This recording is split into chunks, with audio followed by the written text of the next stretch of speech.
Hello everyone, welcome to my channel. I know it's been a while and today I decided to make my new moving paper dolls. The link on my printable template you can find in the description of this video, or you can draw your own dolls and make joints the same way as I do, because I found out that this is the most comfortable way for now. Maybe in the future I will find better way, but now it is like this. So let's get started.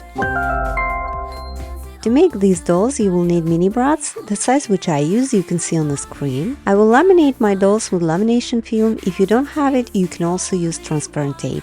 Then I cut out all the details and I start to make arms first. I glue the arm pieces together. To make holes for mini brads you can use hole puncher with 1.5mm hole or a needle instead. Then I take mini brads and put it into the hole, then add the second piece of the arm. The important thing is to cut the ends of mini brads so we can hide them. After I glue the final part of the arm and it's done. Repeat for the other arm. Now I take the body part and attach hands in the same way as we did in elbows. And I glue the body. Time to make legs. Again I made holes and I'm using mini brads to attach leg detail. I repeat for another leg and finally glue the front parts. Now I need to repeat all these steps with the lower parts of the legs.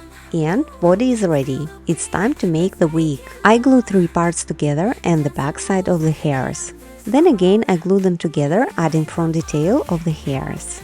To attach clothes, I'm going to use double-sided tape. I cut a small piece and attach it to the clothes.